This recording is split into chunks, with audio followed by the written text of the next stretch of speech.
दोस्तों, आप सभी का स्वागत है रुचि अरोड़ा चैनल पर। आज मैं एक रोचक जानकारी आपके सामने लेकर के आया हूँ। जो लोग इंटरनेशनल ट्रैवल करना चाहते हैं, डोमेस्टिक ट्रैवल करना चाहते हैं, एयरलाइन से ट्रैवल करना चाहते हैं, उनमें से कुछ लोग जिन्होंने पहले ऐसा नहीं किया है, उनके दिमाग में एक ही सवाल बार बार घूमता है कि क्या फॉर्मेलिटीज़ होती हैं एयरपोर्ट पर जिन्हें हमें बेहद ज़रूरी हैं, और वो जानकारी हमें एयर ट्रैवल के टाइम कोई परेशानी ना आए, उसके लिए हमें ये जानकारियाँ होनी चाहिए। वो क्या आवश्यक जानकारियाँ हैं जो हमें होनी चाहिए जब भी हम एयर ट्रैवल कर रहे हैं, तो वो जानकारी मैं आज आपके साथ शेयर करूँगा। पिछले 1 साल में मैंने 2 इंटरनेशनल जर्नी की है और कई डोमेस्टिक जर्नीज़ की हैं, तो इसीलिए करंट एप्लीकेबल प्रोसीजर मेरी नॉलेज में है, जिससे मैं काफ़ी अच्छे से जानता हूँ, समझता हूँ। तो मैं आज वो जानकारी आपके साथ में शेयर करने जा रहा हूँ। जो एयरलाइंस आप जिस एयरलाइन से टिकट खरीदते हैं, वो आपका फर्स्ट स्टेप होता है कभी भी किसी भी एयर ट्रैवल के लिए। तो जब आप डोमेस्टिक कहीं ट्रैवल करते हैं, विद इन कंट्री कभी ट्रैवल करते हैं, तो आपको सिर्फ आपकी एक आइडेंटिटी और वो एयरलाइन टिकट, जहाँ आप एक सिटी से दूसरी सिटी में ट्रैवल कर रहे हैं, ये 2 चीज़ों की रिक्वायरमेंट होती है। लेकिन जब आप इंटरनेशनल ट्रैवल कर रहे होते हैं, तो हर कंट्री की अपनी अलग अलग फॉर्मेलिटीज़ होती हैं। कुछ कंट्री वीज़ा ऑन अराइवल देती हैं, कुछ कंट्रीज़ का वीज़ा आपको पहले अप्लाई करना होता है, और वीज़ा मिलने के बाद ही आप वहाँ ट्रैवल कर सकते हैं। और कुछ कंट्रीज़ की और भी बहुत सारी फॉर्मेलिटीज़ होती हैं, जैसे आपकी फाइनेंशियल कंडीशन कैसी है, आप वहाँ की कॉस्ट बियर कर सकते हैं कि नहीं, आपके पास रिटर्न फ़्लाइट है कि नहीं, आपके पास अकोमोडेशन का अरेंजमेंट है या नहीं, आपको किसी ने स्पॉन्सर किया है, या आप वहाँ किस पर्पज़ से जा रहे हैं। ऐसे बहुत सारी चीज़ें हैं, अलग अलग कंट्रीज़ की अलग अलग फॉर्मेलिटीज़ आती हैं। तो आज मैं आपके सामने बेसिक जानकारी दूंगा कि क्या चेक इन चेकआउट होता है, क्या अराइवल डिपार्चर होता है, क्या वेब चेक इन होता है, और किस तरह से हम इंटरनेशनल इमिग्रेशन प्रोसीजर्स क्या होता है। मैं आपको ये जानकारी इसमें नहीं देने वाला हूँ कि किस कंट्री की क्या रिक्वायरमेंट है, बस मैं आपको बेसिक जानकारी वो दूंगा जो स्टेप्स आप इंटरनेशनल जर्नी के दौरान फेस करते हैं किसी भी एयरपोर्ट पर, और डोमेस्टिक जर्नी के दौरान किसी भी डोमेस्टिक एयरपोर्ट पर। तो शुरुआत करते हैं पहले स्टेप से। पहला स्टेप जो है वो एयरलाइन की टिकट बुक करने का होता है। जब आप किसी डोमेस्टिक या इंटरनेशनल ट्रैवल के लिए आप किसी भी एयरलाइन के काउंटर से या ऑनलाइन किसी भी एयरलाइन की टिकट बुक करते हैं। अब जब बात होती है डोमेस्टिक की, तो डोमेस्टिक आप किसी भी एयरलाइन की टिकट बुक करें और अपनी एक आईडी के साथ में एयरपोर्ट पर डेट और टाइम ऑफ ट्रैवल से डोमेस्टिक के लिए 2 घंटे पहले डिपार्चर टाइम से एयरपोर्ट पहुँचें। तो ये फर्स्ट स्टेप डोमेस्टिक के लिए होता है, जबकि इंटरनेशनल के लिए वो थोड़ा सा डिफरेंस जो होता है वो इस चीज़ का होता है कि इंटरनेशनल के लिए मिनिमम आप 3 घंटे पहले पहुँचें, और इंटरनेशनल के लिए पासपोर्ट कंपलसरी है, वीज़ा और अदर डॉक्यूमेंट जो भी उस कंट्री के रिक्वायर्ड हैं वो भी मस्ट है कि आपके पास होने चाहिए, जैसे रिटर्न फ्लाइट टिकट और होटल अकोमोडेशन और financial proof of enough fundings available for the tour. तो ये चीज़ें आपके पास में होनी चाहिए। अब हम अगले स्टेप की बात करते हैं। इसी स्टेप के अंदर जब आप एयरपोर्ट पर पहुंचते हैं, तो एयरपोर्ट पे आपको जब भी एंटर करने के लिए अलाउ किया जाता है जब आपके पास में ये डॉक्यूमेंट्स होते हैं। डोमेस्टिक के केस में आपके पास कोई आईडी प्रूफ और टिकट होती है, और इंटरनेशनल के केस में आपके पास पासपोर्ट, आपकी टिकट और आपका वीज़ा आपके पास होता है, तभी आपको एयरपोर्ट पे एंटर करने दिया जाता है। अभी जो दूसरा स्टेप होता है, फिर वो दूसरा स्टेप होता है आपका एयरलाइन का काउंटर। जैसे ही आप एयरपोर्ट पे चेक इन कर लेते हैं, तो आपको सबसे पहले एयरपोर्ट पे चेक इन अराइवल गेट से एंटर होने के बाद में अपने एयरलाइन के काउंटर पर जाना होता है। एयरलाइन के काउंटर पर जब आप जाते हैं, तो वहाँ से आप बोर्डिंग पास इशू करवाते हैं।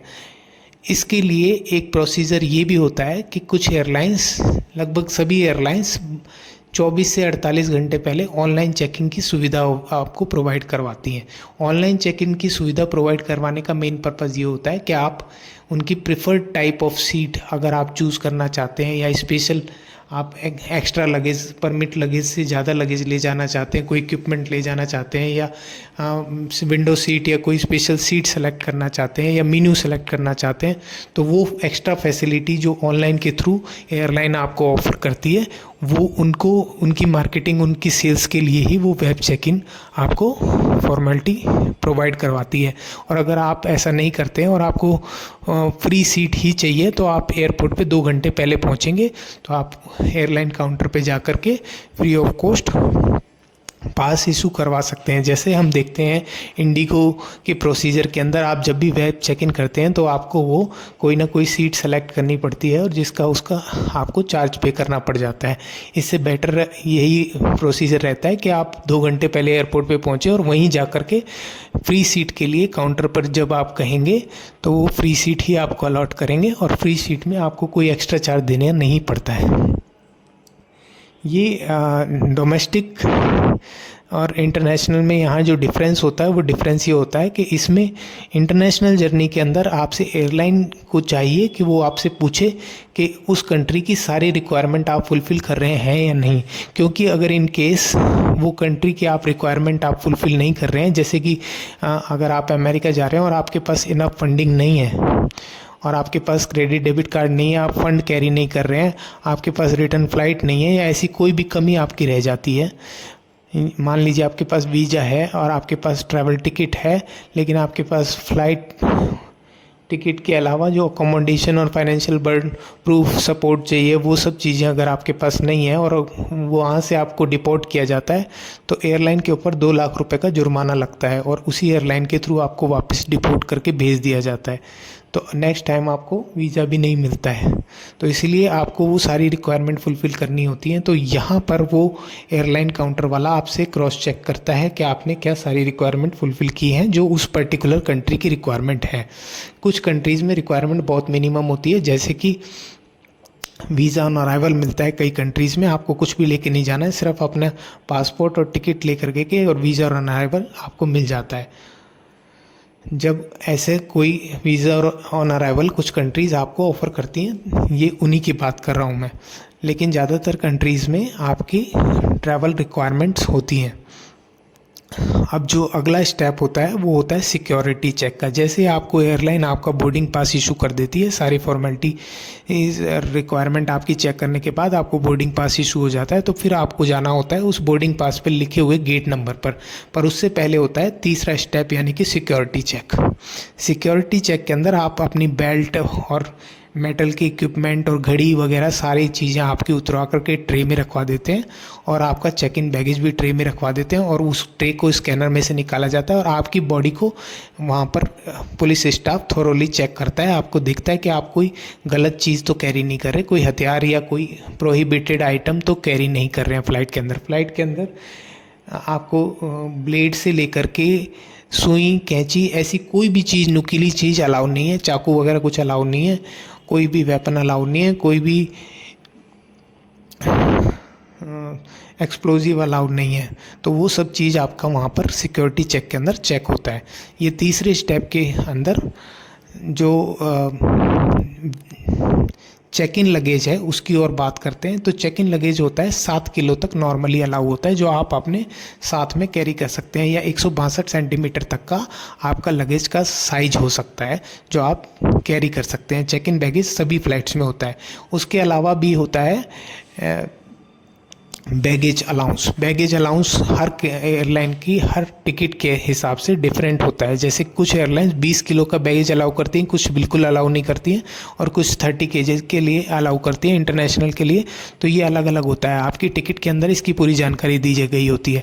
तो वो जो बैगेज होता है वो आप जब सेकेंड स्टेप में एयरलाइन के काउंटर पर जाते हैं तो वहीं पर वो बैगेज आप वहाँ पर एयरलाइन को दे देते हैं। वो टोकन बना करके आपको आपका बैगेज जमा कर देते हैं और उसको फ़्लाइट में लोड करवा दिया जाता है जो आपको डेस्टिनेशन पर मिलता है।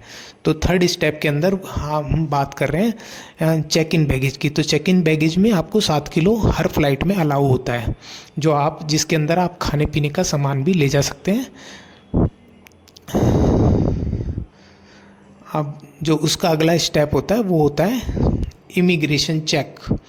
इमिग्रेशन चेक इंटरनेशनल फ़्लाइट के केसेस में होता है, डोमेस्टिक के केसेस में ऐसा नहीं होता है। डोमेस्टिक में आप सीधा डायरेक्ट अब इसके बाद में आपके बोर्डिंग पास पे लिखे हुए गेट नंबर पर चले जाते हैं और आप फ़्लाइट में एंटर कर जाते हैं। जबकि इंटरनेशनल के केस में आप इमिग्रेशन चेक काउंटर पर जाते हैं, जो आपकी कंट्री का इमिग्रेशन काउंटर है, जिसके अंदर आपसे वो सभी सवाल पूछे जाते हैं जो आपके ट्रैवल का पर्पस है और आपकी रिक्वायरमेंट फुलफ़िल कर रहे हैं उस ट्रैवल की कि या नहीं कर रहे हैं। वही चीज़ें इमिग्रेशन चेक में आपका कंट्री का जो इमिग्रेशन स्टाफ है वो उसको चेक करता है, गवर्नमेंट स्टाफ उसको चेक करता है कि आप सारी रिक्वायरमेंट्स फुलफ़िल कर रहे हैं या नहीं कर रहे हैं।